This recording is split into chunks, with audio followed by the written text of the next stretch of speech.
우리 예수님께서 우리에게 하신 놀라운 일은 바로 우리에게 기업을 주셨다 하는 부분을 살펴보았습니다. 여기서 기업이 되었다는 것은 두 가지의 의미라고 말씀을 드렸습니다. 하나는 하나님께서 우리의 아버지가 되어 주셔서 우리에게 상속자가 되게 하시고 그 상속이 바로 우리의 기업이다라는 말씀을 드렸습니다. 그러므로 우리는 하나님께서 창세전에 우리를 위해서 예비하신 그 모든 것, 그것의 상속자입니다. 아버지 하나님께서 가지고 계신 모든 것의 상속은 누가 받아요? 아들이 받는 거예요. 그럼 여기서 이제 우리는 왜 딸이라는 말은 안 하는가, 아들이라고만 이야기하는가, 오늘날은 딸도 다 상속권이 있고 많이 분배를 하는데 이렇게 생각을 할 텐데, 이제 성경이 기록될 그 당시입니다. 성경은 지금으로부터 2000년 전, 3000년 전, 그리고 3500년 전에 기록이 됐어요. 그때는 아들이 상속권이 있었어요. 그래서 이제 상속이라는 의미를 강조하기 위해서 아들이라는 표현을 쓴 겁니다. 그러니까 하나님의 자녀가 되었다는 말은 곧 상속자가 되었다, 그런 의미예요. 그래서 그거를 부각시키기 위해서 아들이 되었다, 그런 말씀을 사용하시게 된 겁니다. 우리가 물려받을 것이 무엇인가 하면은 그리스도 안에서 통일된 만물이다, 그렇게 말씀을 드렸습니다. 그리고 무엇보다도 천국을 우리가 물려받게 되는 것입니다. 그래서 예수님을 믿는 그리스도인은 예수님 때문에 상속자가 되었습니다. 그래서 이 땅에서 그리스도인보다 더 행복한 사람은 없습니다. 왜냐하면 상속자라는 말은 지금 당장 우리가 무엇을 물려받지 못한다 할지라도 언젠가는 반드시 꼭 물려받기 때문입니다. 그래서 분명하게 여러분과 저는 재산을 물려받을 사람이에요. 그것도 이 땅의 재벌이 아니라 만왕의 재벌이신 하나님 아버지로부터 재산을 물려받을 사람들입니다. 그래서 장차 이제 천국도 누리고 만물도 소유할 것이지만은 이제 이 땅에서는 뭐예요? 그것을 맛보며 경험하며 살 수가 있는 것이지, 하나님은 우리가 거지처럼 살기를 결코 원하지 아니합니다. 왜냐하면 이 땅도 누가 주관하고 섭리하고 다스리세요? 하나님께서 하시기 때문에 우리는 하나님의 그 무한한 자원을 이 땅에서 끌어다가 사용할 수가 있게 해 주셨습니다. 자, 또 우리가 기업이 되었다는 말에는 또 다른 뜻이 있었다고 그랬죠. 하나님께서 우리를 기업으로 삼으신 거예요. 우리가 기업이 된 거예요. 그러니까 우리는 하나님의 기업이다라는 뜻이 또 여기에 있다, 그렇게 말했습니다. 우리는 하나님의 기업입니다. 하나님의 기업은 무엇입니까? 바로 우리들입니다. 성도 여러분, 한 사람 한 사람이 하나님의 기업입니다. 그러니 하나님이 얼마나 공을 들이겠어요. 밤에도 주무시지 않는다고 그랬어요. 졸지도 않는다고 그랬어요. 왜요? 기업 때문에. 하나님의 기업인 우리들을 여러분 잘 되게 하기 위해서 하나님이 노심초사 쉬지 않고 일하시는 분이 바로 하나님이십니다. 그래서 이 모든 것들은 다 그리스도의 십자가에 기초해서 주어진 것입니다. 그래서 그리스도 안에서, 그러니까 우리가 그리스도 안에서 하나님의 기업이 되었으니, 그의 기업이 되었으니, 그래서 그리스도 십자가를 통하지 않고는 우리가 기업을 얻을 수가 없고 하나님의 아들이 될 수도 없습니다. 그래서 어떻게 우리가 상속자가 되었는가?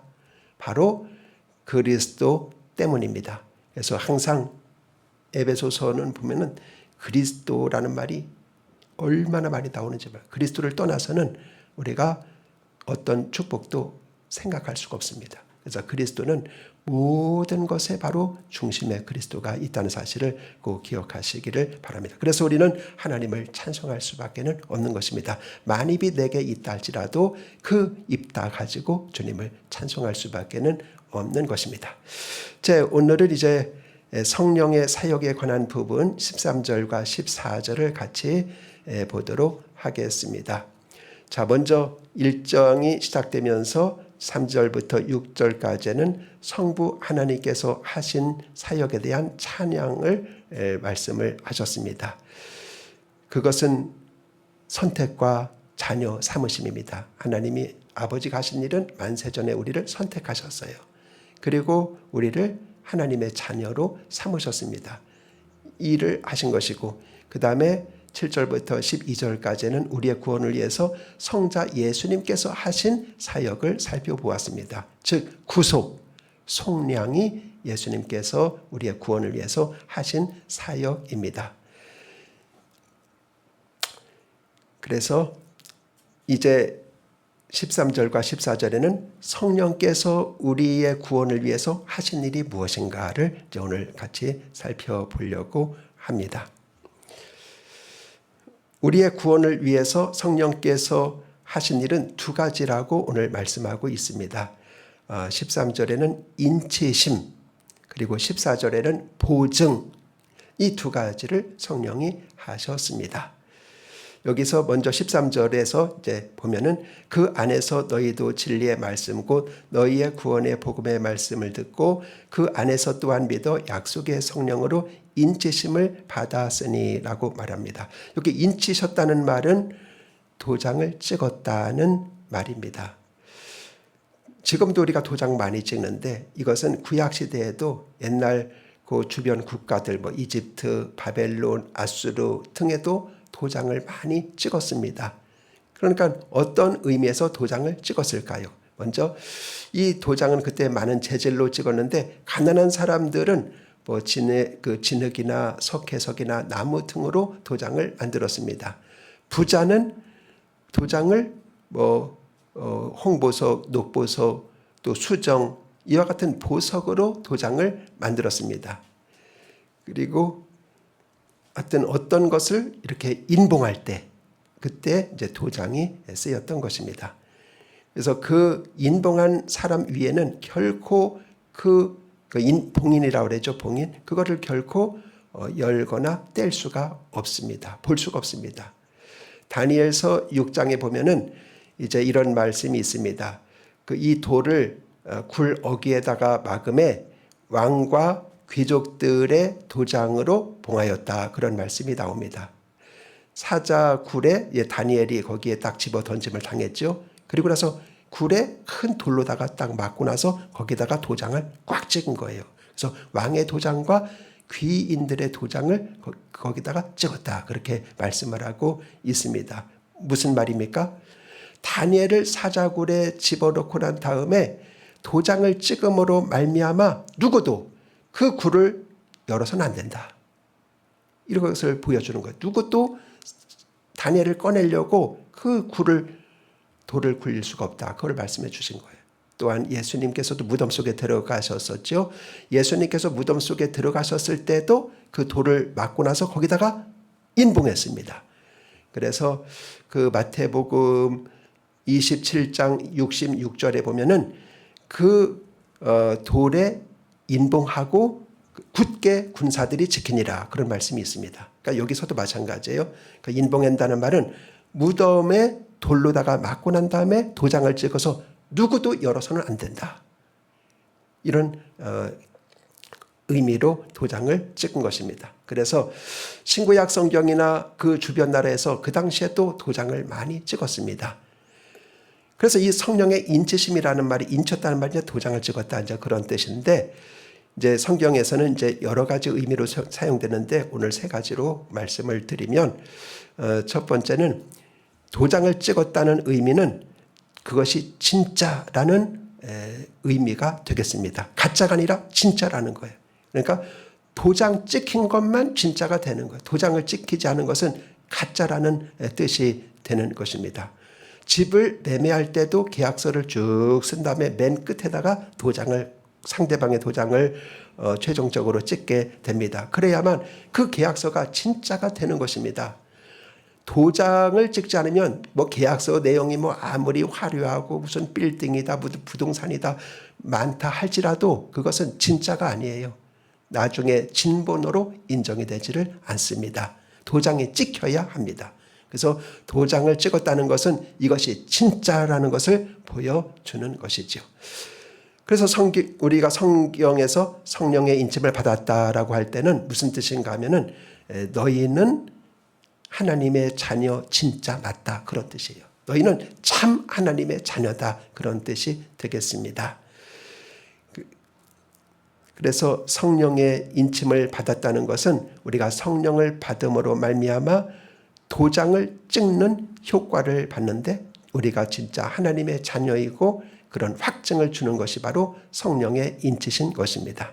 그래서 그 다음에 두 번째로 이 성령의 그 도장을 찍었다, 인쳤다라고 하는 의미는 그것은 소유자의 표시가 됩니다. 구약시대에 보면은 그런 의미로 사용됐어요. 그러니까 동물이나 가축을, 짐승을 소유한 사람은 그 동물에게 도장을 찍었어요. 쇠에다가 불을 빨갛게 달궈가지고 이 몸에다가 도장을 찍습니다. 그러면 그것이 소유자의 동물임이 이제 증명이 되는 것이지요. 그래서 성령의 인침을 받았다고 할 때는 우리는 하나님의 소유가 되었다 그 말입니다. 여러분, 하나님께서 우리를 소유했다는 말이 성경에 나오지. 이사야서에도 너는 내 것이다 그런 말 나오는데, 그러면 우리가 잘못되면 누가 책임져요? 하나님이 제일 손해를 봅니다. 왜냐하면 우리는 하나님의 소유이기 때문에 그렇습니다. 그래서 하나님이 그의 소유이기 때문에 우리를 얼마나 귀하게 여기시는지 모릅니다. 그래서 마지막 세 번째는 이 인쳤다고 하는 말은 그의 안전성을 끝까지 보장한다 그런 의미를 가지고 있습니다. 한번 인쳐지면 아무나 그것을 만지거나 건드릴 수도 없고 또 그거를 열 수도 없습니다. 오직 권한을 가진 사람만이 그거를 만질 수도 있고 건드릴 수도 있고 열 수도 있습니다. 한번 인쳐진 것은 그것은 영원히 안전성이 보장이 됩니다. 마찬가지로 우리가 성령으로 인쳐졌다 하는 것은 우리를 누구도 건드리거나 만질 수가 없고 하나님께서 우리를 안전하게 지키시고 보장하신다. 그런 의미가 성령으로 너를 인쳤다. 그런 의미가 되는 것입니다. 그래서 영구히 안전하게 보장이 됩니다. 그래서 이런 세 가지 의미가 있어요. 하나님께서 이것이 참이다. 너는 참 내 자녀다. 이거를 보증하는 것이고, 그 다음에 너는 내 소유다. 이것이고, 마지막은 너는 안전하다. 그런 의미가 성령으로 인쳤다라는 의미가 되겠습니다. 이것은 우리가 성령을 받은 것을 다른 표현으로 이렇게 표현을 한 것입니다. 성령으로 인쳤다. 그렇게 표현을 한 것입니다. 성령의 사역은 다양합니다. 성령은 죄인을 불러서 회개시키는 것부터 시작해서 또 하나님 아버지를 믿게 하는 것부터 시작해서 더 나아가서 하나님의 사람을 위해서 능력을 주시고 은사를 주시고 권능을 주시고 이와 같은 것도 성령께서 하시는 일입니다. 하여튼 이렇게 성령의 사역이 다양한데 그런 성령의 사역 가운데서 오늘 말씀은 성령께서 인치시는 일, 이 일을 하신다라는 것을 보게 됩니다. 자, 두 번째 14절에서는 이제 보증이 되신다 이거를 말씀하고 있습니다. 우리 다 같이 14절을 봅니다. 이는 우리의 기업의 보증이 되사 그 얻으신 것을 속량하시고 그의 영광을 찬송하게 하려 하십니다. 여기 있는 이라는 말은 성령님은 그런 뜻이에요. 그러니까 성령님은 우리의 기업의 보증이 되신다. 그렇게 말씀을 하고 있습니다. 즉 성령님께서 보증입니다. 자, 보증이라는 말에 성경에서 쓰였을 때의 의미는 무엇인가 하면은 나머지 것을 나중에 줄 것이라는 보증으로 첫 해본을 주는 것을 가리켜서 보증금 이렇게 말을 합니다. 오늘날도 어떤 것들을 살 때 이제 보증금을 주지요. 나머지 잔금은 나중에 주겠습니다 하고 먼저 첫 해분의 금액을 주면서 이게 보증금입니다. 이렇게 이야기를 하게 됩니다. 그러니까 나머지 금액도 반드시 준다는 것을 의미합니다. 집을 살 때 어떻게 해요? 일부를 계약금으로 주는 것인데 그건 뭐예요? 나머지 금액도 기한이 되면 다 주겠습니다. 그게 보증금을 줄 때, 계약금을 줄 때 이 약속이 다 포함되어 있는 것입니다. 그렇죠? 그러니까 이 보증금을 받았다는 말은 무슨 말이에요? 아, 나머지 것도 몽땅 받게 되어 있다. 그것을 의미하는 거예요. 보증금 받은. 그러면 여기서 성령께서 우리에게 보증이 되었다라고 했는데 그럼 무엇에 보증이 된다는 말일까? 성령께서 보증이 되십니다. 예수님을 믿는 사람은 이미 성령을 받은 사람이에요. 여러분들이 진짜 예수님을 믿으면 여러분 속에 성령이 임재하십니다. 성령이 내주하십니다. 이걸 우리가 확신해야 돼요. 내가 진짜 예수님을 믿으면 성령은 나와 지금 함께 있다. 그런 증거가 되는 것이지요. 그래서 성령은 죄를 깨닫게 하고 예수님을 믿게 하고 또 성령께서 이제 보증이 되어 주셨는데 그러면 무엇에 대한 보증이 되어 주는 그러니까 기업의 보증이 되어 주셨다 그렇게 말씀했습니다. 이는 즉 성령님은 우리에게 기업의 보증이 되어 주셨다 그렇게 말씀을 하고 있습니다. 자, 보증은 첫 해분을 받은 것이 바로 보증금이다 그렇게 말씀했는데 그럼 무엇에 대한 첫 해분인가? 우리가 받을 모든 기업에 대한 첫 해분입니다. 우리가 장차 받을 기업의 모든 것에 대한 첫 해분을 보증하는 것이 바로 우리가 성령을 받은 것이다 이렇게 말씀을 하고 있습니다. 그러면 나머지 받을 것에 대한 것이 무엇입니까? 바로 우리가 받을 나머지 모든 것이 바로 우리의 기업입니다. 성령은 그래서 나머지 모든 것을 네가 받게 될 거야. 그 보증으로 하나님 우리에게 주신 것이 바로 성령이니까 성령을 다 받음으로 이건 보증금이야. 네가 앞으로 나머지 기업들을 다 받게 될 거야. 그런 보증으로 성령님을 주셨습니다. 그래서 우리의 기업은 땅에 있는 것과 하늘에 있는 것의 모든 하나님의 축복의 총합 이것이 바로 우리가 하나님께 받을 기업입니다. 그러니까 하나님의 우리가 상속자라는 말은 기업을 받는다는 말인데 이 기업은 보통 기업이 아니에요. 땅에 있는 것과 하늘에 있는 것의 모든 우리가 받을 것의 총합 이것이 바로 기업입니다. 그래서 성령께서 우리에게 기업의 보증이 된다는 말은 먼저 이제 첫 번째로는 우리 안에 내주하신다라는 말씀을 통해서 한번 살펴보기를 원합니다. 성령님은 우리 안에 내주하십니다. 즉 예수님을 믿음으로 말미암아 성령님이 우리 안에 임재하고 계시는데 이것은 무엇을 의미할까요? 자, 예수님께서 십자가에서 죽으시고 무덤 속에 계실 때 성령님께서 3일 후에 예수님을 부활시키셨습니다. 마찬가지입니다. 그 성령님이 우리와 함께 하심으로 말미암아 우리가 나중에 죽으면 우리의 죽은 몸도 다시 살리십니다. 부활시키십니다. 이 일을 성령님께서 하십니다. 그래서 천국에서 영원히 거하면서 상속을 받아 누리면서 살게 하십니다. 이것이 성령의 여러분 하시는 일에 대한 보증이 되는 것입니다. 그 첫 열매가 누구라는 거예요? 보증은 어쨌든 첫 해분이니까 첫 열매가 예수님이라는 거죠. 예수님이 바로 너희들이 장차 이렇게 될 것에 대한 보증이야. 첫 열매야 하고 예수님을 다 부활시키신 거죠. 너희도 이렇게 될 거야 라고 말씀을 하시는 것이죠. 그래서 천국을 영원한 기업으로 받게 됩니다. 궁극적으로 하나님의 천국을 영원히 물려받게 될 확증을 성령님께서 해 주시는 것입니다. 내가 어떻게 다시 살고 천국을 기업으로 물려받을 것을 확신할 수 있습니까? 바로 내 안에 계시는 성령님이 그 보증이 되는 거예요.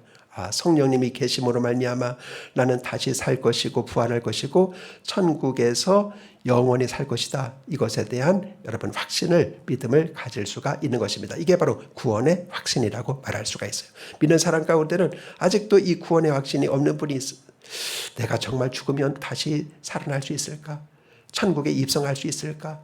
이렇게 구원의 확신이 없는 사람 많은데 내 속에 성령이 내주한다는 그 사실이 그것을 입증을 하게 되는 것입니다. 그래서 여러분들 그렇게 이야기를 하시면 되겠습니다. 근데 보증은 중간에 최소화할 수가 없다고 합니다. 그러니까 어떤 사람이 집을 갖다 딱 누구한테 팔려고 계약금을 받았어요. 근데 나중에 보니까 많이 올랐어요. 잔금을 다 받기 전에서 취소하는 거예요. 그러니까 안 팔래요. 2배, 3배 줄게요. 그렇게 할 수가 없다는 겁니다. 왜냐하면 한 번 그렇게 하면은 최소화할 수가 없는 게 바로 그거라는 겁니다. 이것처럼 보증은 첫 해분이에요. 나머지 것을 다 받는다는 확실한 보장인 것입니다. 그래서 우리가 예수님을 믿어서 성령이 우리 속에 계시면 그는 보증에 불과해요. 앞으로 네가 다시 살아날 것이고 천국 갈 것이고 영원할 것이고 이것에 대한 보증으로 하나님께서 성령을 우리에게 주셨다라는 사실을 여러분들이 꼭 기억하시기를 바랍니다. 그래서 여러분들은 부활을 확신하고 있습니까? 천국에 들어갈 것을 확신하고 있습니까? 그것은 나와 함께 계시는 성령이 그 보증이 되는 거예요.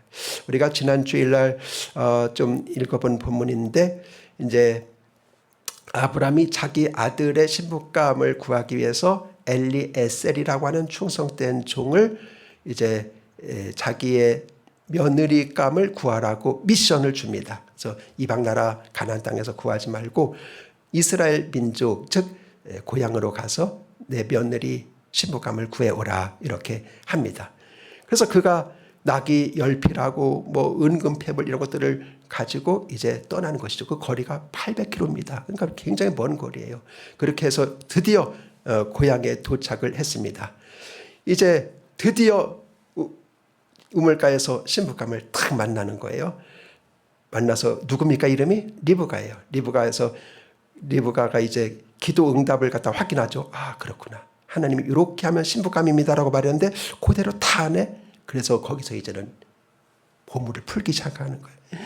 목걸이도 주고 코걸이도 주고 이렇게 해서 이제 주는 것입니다. 이게 바로 보증금이 되는 것입니다. 즉 네가 앞으로 누릴 것은, 이것은 시작에 불과해. 이 보증금, 이건 시작에 불과하고 앞으로 너를 위해서 엄청난 축복과 부요가 너를 기다리고 있어 라는 그 첫 해분으로 이거를 준 거예요. 그가 이제 딱 받고 받아들이지 않습니까? 그러므로 그는 믿음의 조상이 되는 것을 보게 됩니다. 그래서 여러분들을 위해서 영적인 축복들이 지금 우리가 받은 것은 10분의 1도 안 돼요.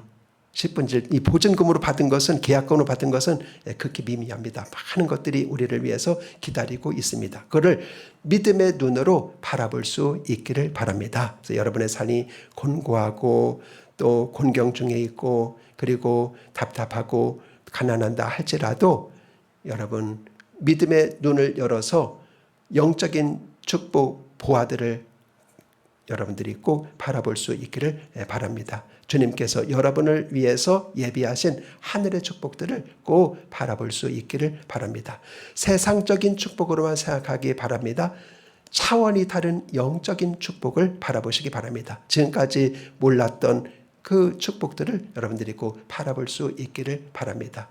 이 누리게 될 놀라운 축복들을 바라볼 수 있는 그런 영적인 눈이 활짝 열리게 되시기를 주님의 이름으로 축원드립니다. 그래서 여러분들의 발걸음이 이제 하늘의 보화를 향해서 나아가는 귀한 신앙 여정이 되실 수 있기를 바랍니다. 여러분을 위해서 예배되어 있습니다. 자, 그래서 우리의 삶은 그러면 매우 달라질 거예요. 그 다음에 성령께서 여기 보니까 또 우리에게 보증이 되신다는 말의 두 번째 의미는 무엇인가 하면은, 성령께서 우리에게 주시는 것이 뭐냐 하면은 기쁨과 위로와 평안입니다. 그러니까 성령은 우리에게 많은 역사를 하십니다. 그 중에서 귀한 것이 뭐냐면 우리를 여러분 기쁨을 주시고 또 위로를 주시고 그리고 평강을 주시는데, 이게 천국 가면은 그것을 우리가 만끽하게 될 것입니다.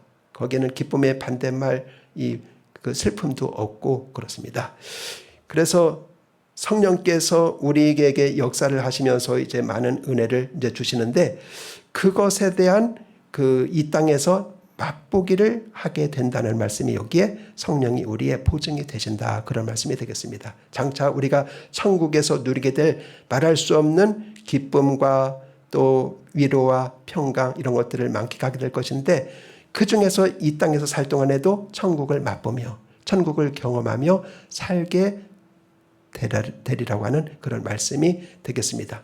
농부가 추수 때 첫 추수를 하면 어때요? 그래서 추수를 해가지고 맛있게 햇살을 해가지고 밥을 먹습니다. 그러면 이제 내가 추수한 그 모든 것들을 내가 다 먹게 된다, 이런 보증이 되는 것처럼 우리가 예수님을 믿음으로 말미암아 이 땅에서 누리는 기쁨과 위로와 평강은 앞으로 천국 가서 그건 맛보기 정도가 아니라 풍성하게 누리게 된다는 그런 확신이 우리에게 주어지게 되는 것입니다.